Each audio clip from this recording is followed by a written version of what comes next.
various ways. But how is it that we overcome the devil and his schemes and the plans that he has? I want this to be a discussion. How is it? Through prayer, okay. Faith, Bible, reading the Bible, right? Not just looking at the Bible, right? Reading the Bible, meditating on it, right? These different things, well, our relationship with Christ, that's what makes us stronger, right?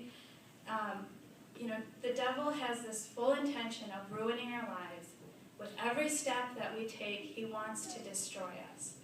But it's because we have a relationship with Jesus Christ. It's because we have the Word of God that is always there for us. It's our instruction manual for our whole life. If we read it, depend on it, live according to the Word, we'll be able to be successful. We'll be able to overcome those schemes. So tonight I want to speak from 1 John 3, verse 8. So if you can all turn there. And one person just, if you can read that verse. He who does what is sinful is of the devil, because the devil has been sinning from the beginning. The reason the Son of God appeared was to destroy the devil's work.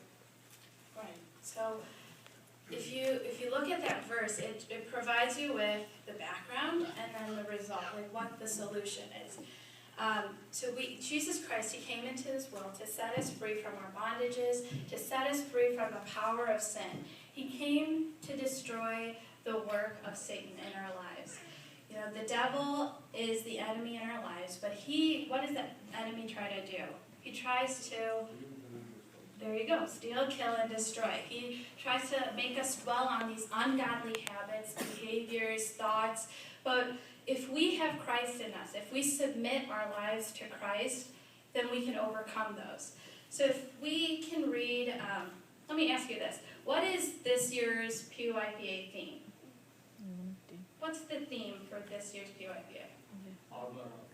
Armor of God. So in Ephesians 6:10 through 18, it talks about the armor of God.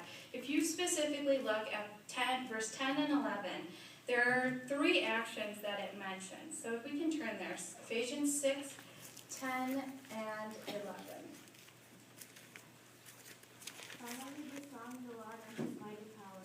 Put on the full armor of God so that you can take your stand against the devil's schemes. Right, so the first part, be strong in the Lord. Second action is be strong in his mighty power. Know that he is mighty in power. Third, put on the full armor of God. So there are various ways that we can overcome. The Word of God, there are so many different examples that we can take from the Word of God. I'm just pointing out 2 specific ones that came to my mind, and plus they relate to our theme. So, it means be strong in the Lord. If you don't know the Lord, how can you be strong? Can you be strong? If you don't know, if you know of God, do you think that's enough? No. You have to know him, right? Last week, Pastor Grant, he spoke for the English message. He spoke about knowing God, right? He spoke about Psalms 139:14. It says, I know that I am fearfully and wonderfully made, right? That knowing God, that relationship, that depth of knowledge, if you have that, you will understand the capability of our God. If you understand his intricacies, if you understand or try to understand, you can't fully understand him, right? But if you try to, with our limited knowledge, if we can try to understand him, then we will honor him, we will respect him, we will do as much as possible for him. So, the second verse I want to point out is James 4, verse 7. We can turn there.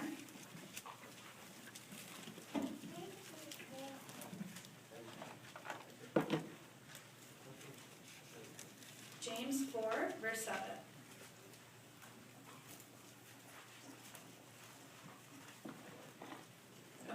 I'll read it as you guys get to it. It says, submit yourselves then to God, resist the devil, and he will flee from you. Okay? So we must what? Submit our lives to Christ. We must align with Christ. If we are aligned with Christ, will the devil succeed in his plans? No. Right. So part of understanding and overcoming the devil's schemes and plans is understanding who Satan is, to unmask Satan. So we know that Satan's ultimate purpose is to, one, destroy, kill, and steal, right? Those 3 points. And then another ultimate purpose is to make us captives. It's to stop us from glorifying God. How many of you are okay with not glorifying God? Nobody, right? We all want to glorify God. With every breath that we have, with every step that we make, we want to be able to glorify God. It's an important part of our lives. But what does Satan do? He tries to put things in our paths, divert our attention, focus completely so that we don't focus on what the Lord wants us to do. We don't glorify Him enough because we are so busy with things of this world. Okay? And that includes work, school. If you don't give importance to the Lord, when will you? When is enough enough? You never want to reach the brink of falling off that cliff because you don't want to fall into that trap. You want to always protect yourself from falling off that edge, right? If you wait until the last moment, you'll have so many missed opportunities, so many regrets, and that's not how we should live our lives. We should live our lives regretless, okay? Take each opportunity that you get, take advantage of it. Don't let it go to waste. So when I say this, I'm going to put in a plug for all of our meetings.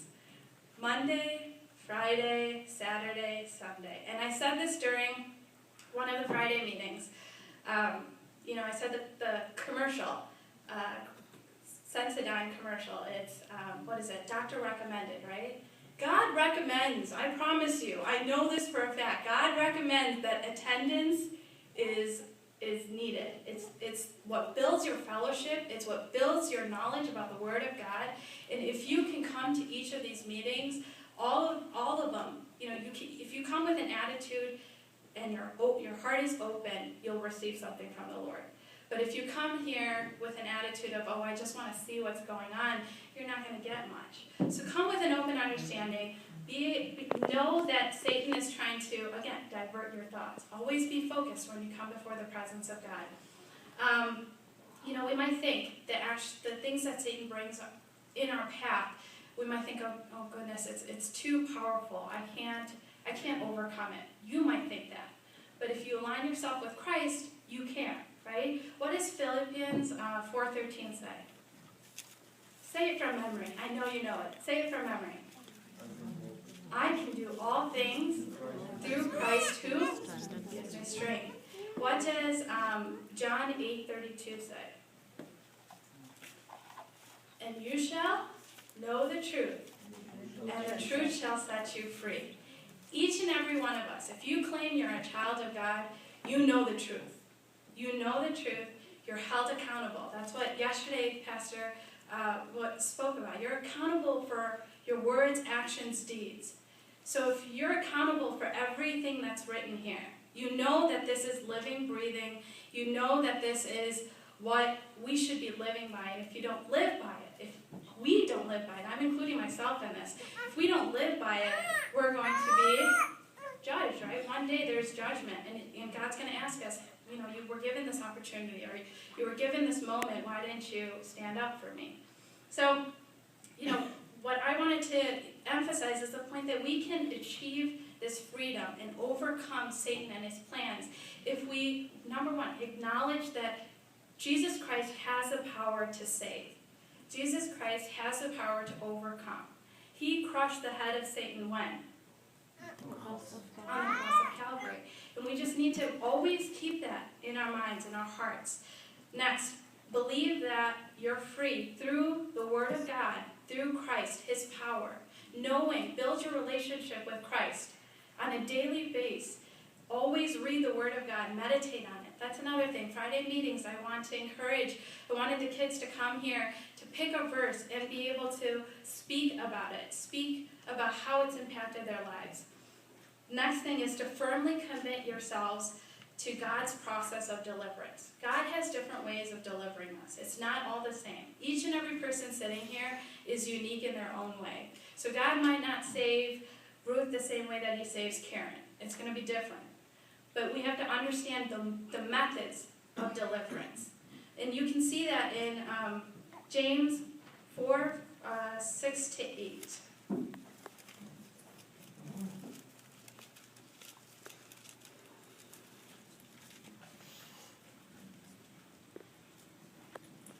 But he gives a small grace, that is what the scripture says. God opposes the proud, but gives grace to the humble. Okay, but hold on. So the first is what? What is this? The verse say? The first verse. The sixth. What does it talk about? What's the point of it? He gives a small grace. He gives us more grace. So that's one method of deliverance. Okay, next. 7. Mm-hmm. Submit yourselves then to God, resist the devil, and he will flee from you. 2. Submit your lives to God. Only to God. Don't compromise. That's another thing from yesterday's message. Don't compromise. We don't want to be a generation that grows up compromising with this world. Everything that we do for Christ, our relationship with Christ, we should not be compromising at any point. What does compromise mean? Joshua, what does compromise mean? Working together. Right, right. Agreement. Give and take, right? I'll do this, but it's not as bad as. You scratch my back, I scratch yours. There you go. There you go. That's the literal sense. We should not compromise in our spiritual life. When you say you're going to stand for Christ, when you say you're a child of God, be bold enough to stand your ground. Be bold enough to say, no matter what option B might be, I will always stand for Christ. Okay? Can you read verse 8 also? Come near to God, and he will come near to you. Wash your hands, you sinners, and purify your hearts, you double-minded. Okay, so it says, come near. You know, our God is not a God that you can't approach. You can always approach him. In every situation of your life, you can always come near to him. In your bedrooms, within your family prayer, whatever it is, whatever those situations are, just draw near to him. Because in that moment is your encounter with God.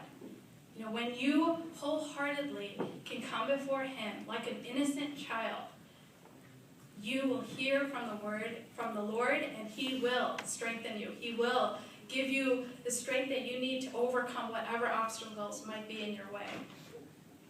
The final step in overcoming the devil's scheme is to be involved with God's people. It's for support and for accountability. When I say that, I mean when we come to church, we have the youth, we have a group of people. If you can come together, you guys are all friends, right? Friends? Everyone's friends with each other, right? We don't have enemies in this church, do we? No. So God's people, your friends, are your support, okay? If you ask, let's just take Jessica and Kezia. Kezia, if you ask Jessica to pray for you, Jessica, will you not pray? You will pray. So in the same way, you have to be open enough to say, hey, I need you to pray for me. Maybe not specifically state whatever the need is, but if you just say a simple request, I'm sure the kid, your honest hearts, your sincere, innocent hearts would say, I'm going to pray for my friend because she or he asked me to. And then accountability, I wanted to say it because when you're held accountable for your actions, your friends will say, hey, did you not say that you will do this for me? Or did you not say that you will do this for Christ? They will keep you in line. Your support, your team, your youth group will keep you in line. So whatever actions that might be, if you're doing something for the Lord, do it together. Do it together, because that support and that accountability is right there. It's going to make you, it's not going to make you lazy. You won't be lazy to act for the Lord, because you have your friends who are saying, I'm going to go to this, or I'm going to go to this meeting, I'm going to listen to this message, I want you to come with me. That support, that accountability needs to be there, okay? I see all of you kids looking down, and I'm wondering, I'm not speaking to, I'm sure the adults know this, I'm speaking to you guys. Okay? I'm trying to understand. Yesterday we were sitting in Uncle Stanley's house, a group of us girls, we were trying to figure out what can we do to change how the youth think. What can we do to encourage them? We're trying hard, but we need you to be open. We need you to be able to discuss things with us. So whatever it is, whatever support you need, whatever you would like to do for the Lord, and if you can't do it by yourself and you need help, please be open to sharing it with any one of the members here in our church. We are a supportive group. I can tell you from my own experience, I grew up in this church. I saw the support that I needed to be able to come up here. I'm not a fluent speaker, I'll tell you that right now. I am not a fluent speaker, but through the opportunities that I received in this church, it's been a blessing. Through the encouragement that I've received, it's a blessing. So if you need encouragement, if you need blessing, if you need opportunities, whatever it may be, help, please do not hesitate to reach out to any of the members. So I just want to close and just encourage you to build your relationship that you have with Christ.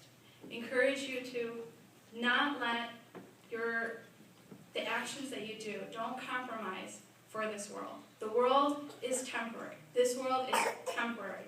We have a permanent home elsewhere. Okay? So just keep that in mind. Keep that in mind. So the things that you do in this world, you're accountable for. Words, actions, deeds. Do not compromise when it comes to the Lord. Okay? All right. May God bless you.